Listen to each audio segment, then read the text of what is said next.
Hey everybody, it's Scott Steen with winnersandwhiners.com, coming to you from even deeper in the bowels of the Winners and Whiners Sports and Entertainment Complex from the brand new Jeff Wild studio as we bring you today's Deep 3. As always, don't forget to like, don't forget to subscribe. We got a new studio for you. We got cool graphics. Hey, give us a thumbs up for that. Come on, guys. And if you haven't done so already, please subscribe. And yeah, do that for us. That way, you get the click the little bell there. You'll get notified every time we put up one of our new fancy videos, and you'll be loving life.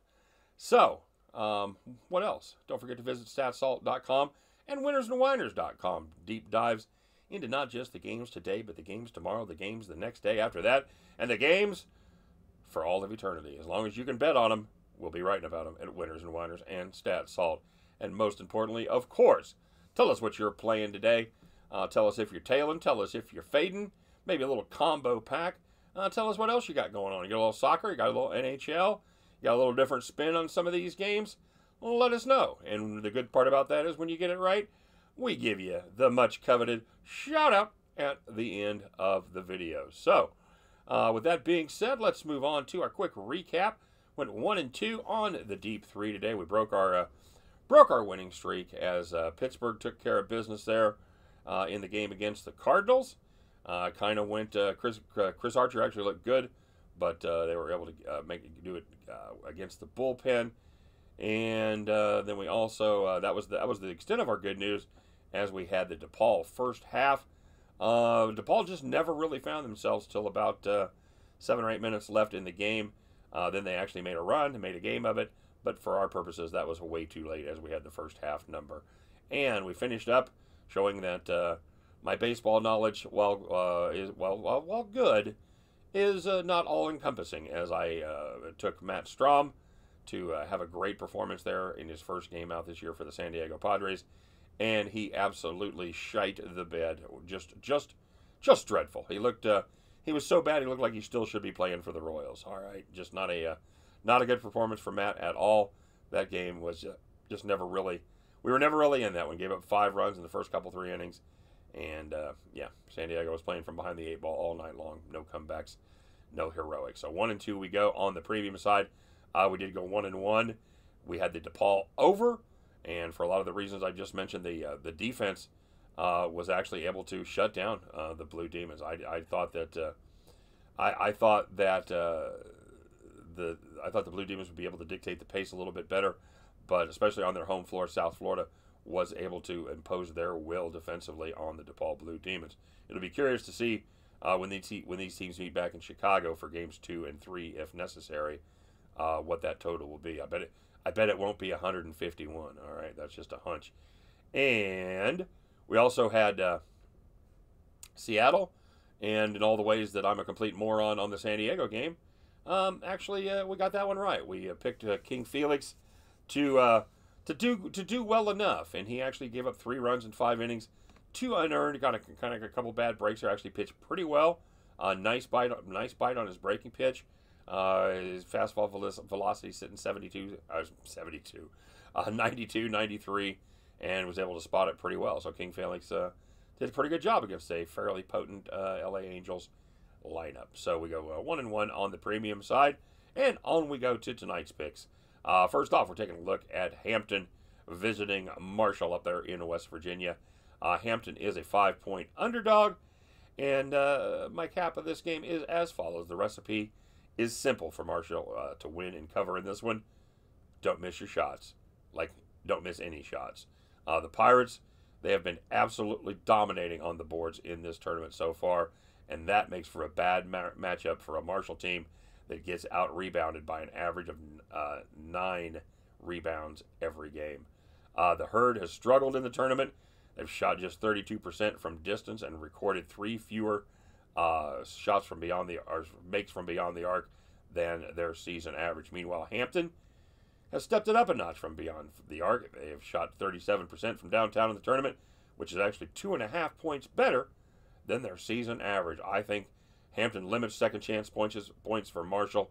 I think they get it done in the paint. I think their superior shooting takes care of business there against the Marshall Thundering Herd. Give me Hampton +5 in this one.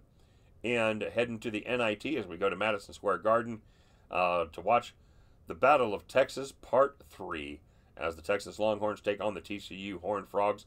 I've got this one at TCU -1. And, hey, don't look now, kids, but it's the old rule of 3 again. The Horned Frogs have beaten Texas twice this year, and they look to do it one more time. The way they've done it this year is they've done it by controlling the boards. They've out-rebounded the Horns by 12 and 9, respectively, in their 2 victories. Osadkowski, he could dominate opponents in the paint, but Kawatnoy has been able to win the battle, at least battle him to a push, and let some of the others pick up some of the crumbs there as far as rebounding goes. I think it happens again. I like the Horned Frogs in the neutral environment. I think they make it a 3-peat tonight as they get it done against the Texas Longhornies.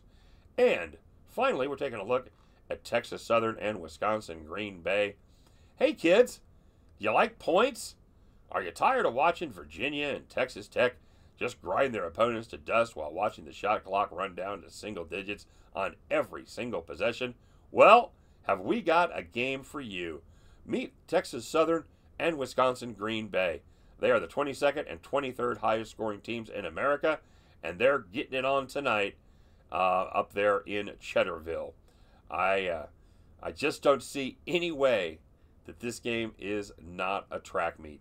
They play defense kind of like a bad hobby, and we're going to join the squares and make the square pick on this one. These teams, they will run up and down the court all night long looking for the mid-range jumpers. Texas Southern will be looking to ways to penetrate and then kick out. But either way, you're not going to see many single digits on the shot clocks tonight as these two teams get together. Give me the Wisconsin Green Bay Texas Southern over 176.5. Also, give me the TCU Horned Frogs -1.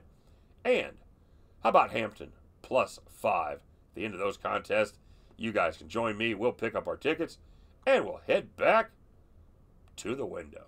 All right. Hey, pretty cool graphics, huh? I'm digging this, and we're going to be able to do a lot of cool stuff. I'm going to be able to put, like, in-game video on. We're going to, if we get screwed on a bet, I'm going to be able to run the video and show you how we got screwed exactly. And we're gonna have some fun here. I'm just gonna kind of work on getting everything figured out here for the first week or so. But we're going to stretch our legs out a little bit coming soon, and you're gonna notice a kind of some cool stuff as far as the videos go. So stay tuned for that. In the meantime, let's do some shout outs, shall we? Funny you should ask. Let's start with the Legion of picks. I put a half unit on the Flames. He had the Leafs money line, and he tailed the over 7.5 in the Pirates game. Nice job there, sir. Mark tailed us on the Cards and Pirates over. Had the Brewers over 2.5 in the first 5. They did well there. He also had the Giants, and he said, he came back and said, great call on the Cards and Pirates over. Yeah, that worked out. It worked out well for us. That was we had to sweat it a little bit there in the middle innings, but they ended up. The bullpens did their thing and gave up just enough runs. So Eric T, he had the Cardinals +1.5, had the Mariners and the Braves as well to go along with the Brewers +1.5, and the Avalanche Blues under in the first period. Borno said he jumped on the Deep-3 today. He said the Cardinals overcame the home. Said, I'm with you. He thought there was no way that Auburn not only covers but wins in their game over the weekend. Yeah, I agree, Borno. And we were talking about doing some smoking. He said he picked up a Pit Boss pellet smoker this weekend. That's a nice unit, by the way. He said it's his first one, and he's looking forward to using it this summer. That's a good time for a nice hot summer weekend. Get your meat out there and do some smoking. I highly recommend it. Cody, in the MLB, he had Seattle, the Braves, and the Boston game under 8.5. That worked out well. Miguel talked a little bit about the fishing yesterday. He said and he sent me some cool pictures with some, I think they were mostly crappie. I think there was a bass in there as well. And they also catch brim, which, being a Midwestern guy, I don't know what that is. I know I've heard people talk about it. Just let me know if it's good to eat. Can you deep fry and eat it with hot sauce? That's all that I give a shit about. Well, catching it's fun. Don't get me wrong, but I think you see which way I'm leaning on that one. Hammer and Hank had the Cards over 7.5. He had the Pacers, and he had the Cubs over 8. Nice. Hopefully, Hammer and Hank is starting to play some Cubs games that'll win. They haven't looked great lately. They haven't. Kent P said, "Happy effing Monday." He's tailing us on the St. Louis Pittsburgh game. Nicely done, Kent. C Dub had Arsenal, Zaragoza, and Saint Etienne over 2.5. Well done, C Dub, on that footy. Mikey B said it's good to be back, and he had the New York Islanders under 6, and he also had the New York Yankees money line. Very nicely done, Mikey B. Kyle Z, Giolito.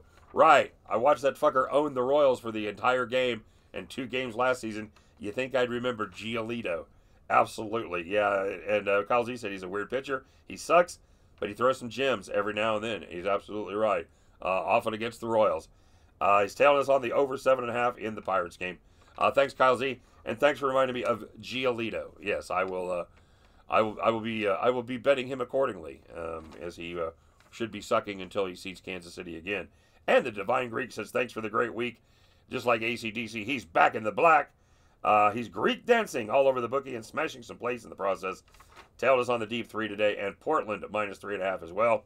Well, at least that got you break even. Oh, by the way, yeah, we laid the heavy wood with San Diego, so that gave us back our 3-2 win that we had last week when we caught plus 150 money on the Diamondbacks, and we pretty much gave that back today, laying the 3-2. So there you go. Thanks, Greek. Says he's going to look into picking up the premium service. So excellent job. We'll be doing a lot, and as the NBA playoffs get going, and looking forward to baseball. I'm running pretty good on baseball. My record, I think what are we, 5-2 on baseball this year? I think that's right. So I'll have to check that out. But so yeah, baseball's a lot of fun. Really enjoy capping it, and things have worked out really well. So anyway, guys, have a great day. As always, look forward to hearing from you in the comments section, and good luck to everybody. All right, we'll talk to you tomorrow. You guys be good. Take care. Bye-bye.